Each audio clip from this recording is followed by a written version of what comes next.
What is up, everybody? Janelle here with my recap of last night's historic fight. It broke records as far as eyes viewed, countries viewed, and of course, money made. I made one pick, and I got that pick, and new champion of money.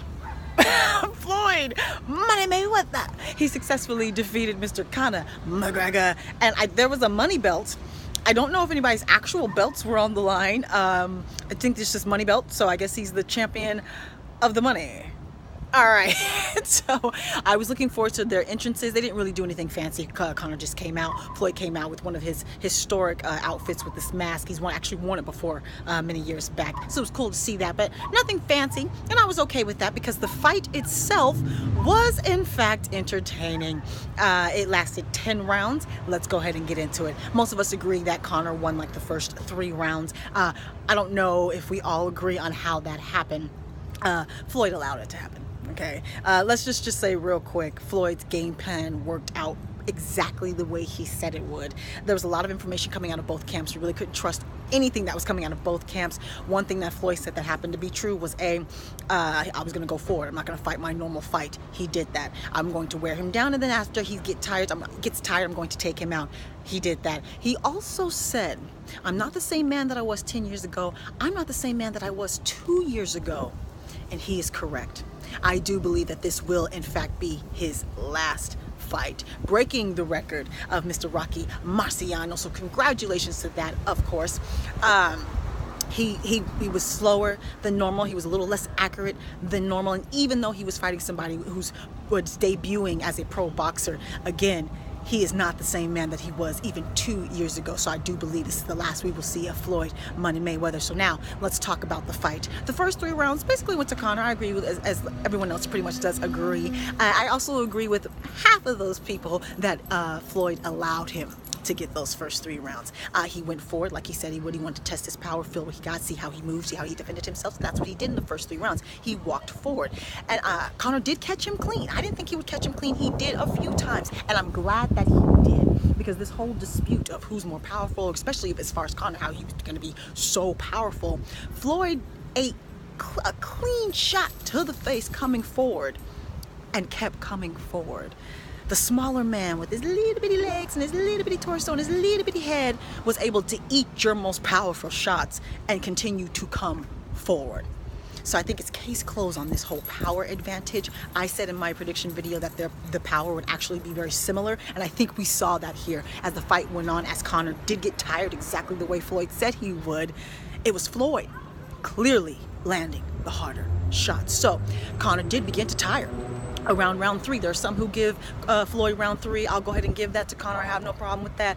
But round 3, round 4 for sure, Floyd just started putting all this body work, coming forward body work. He lowered his head, came in real low body work, and you saw the damage on Conor McGregor. He slowed down significantly. Not only did he slow down, but the steam on his punches, there was no steam at all these rabbit punches all over the place, no steam at all. I don't know if he was trying to distract Floyd or what. It didn't work. So the steam completely ripped out of his punches, completely slowed down after the 4th round. Look, Floyd's game plan worked completely.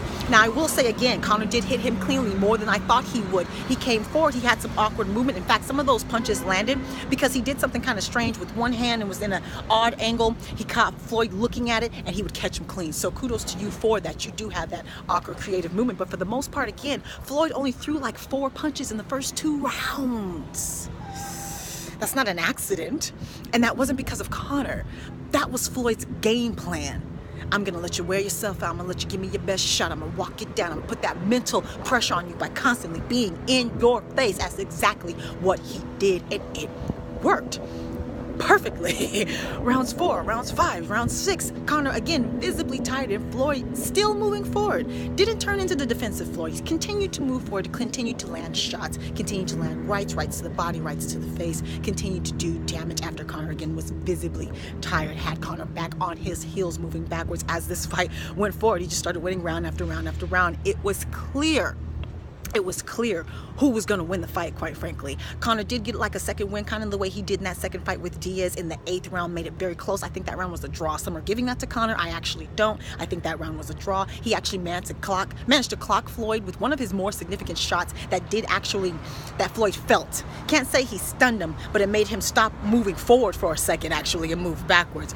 So there was a shot that he did affect Floyd with that shot there, and I believe it was the 8th round. But again, Floyd hit him more often with cleaner shots. So again, I think that round was more of a draw. But again, at the 9th round, Floyd almost finished him.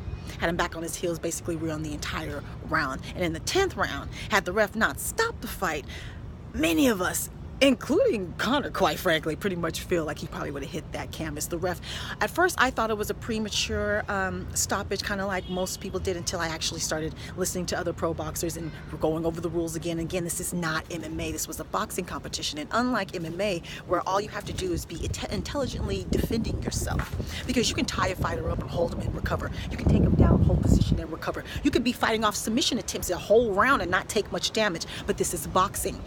You hold him, you're gonna get broken up. You can't hold him against the fence. You can't take him down. You're in space, hitting or not getting hit the entire time. And in that in that 10th round there was about a whole minute where Floyd was attacking Conor, and Conor was just taking punishment without throwing a punch. In boxing, you not only have to intelligently defend yourself, you actually have to fight back. That is the difference. If you go back and you look at that last minute of that fight, Conor is just taking shots to the face, and he doesn't throw a punch. He doesn't throw a punch. This isn't MMA. You can't just intelligently defend yourself. Really, and he wasn't really doing that because his hands weren't up either. So Conor wasn't doing either. He wasn't intelligently defending himself, and he wasn't fighting back. He says he wishes the ref would have let him go out on his shield. Well, if you wanted that to happen, then you should have fought back, and the ref wouldn't have stopped the fight, and then we would have seen Floyd knock you out. Which we all want to see that anyway. We all wanted to see somebody get knocked out. So if you would have fought back in that last minute, we would have seen Floyd knock you out, but you didn't. So the ref actually did his job. This was one of the few times he did an actual boxing ref job, and he stopped the fight when he was supposed to, because he let so many rabbit punches to the back of the head go from Conor. So many blatant grabbing. I thought he was going to pick up Floyd at one point from Conor. And yes, he did restrain himself, so kudos to that. But all the rabbit punches to the back of the head, if this was a normal boxing fight, there would have been a point taken away from Conor.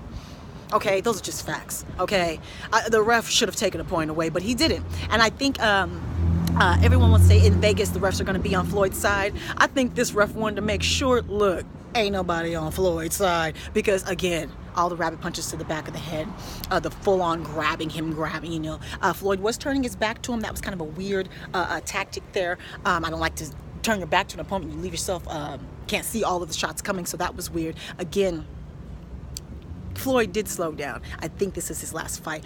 Conor did well, I guess. This was a competitive fight. Floyd said he was impressed, so we'll go ahead and go with what Floyd said. But my thing is, how impressed can you be if one man's game plan played out exactly the way he said it would?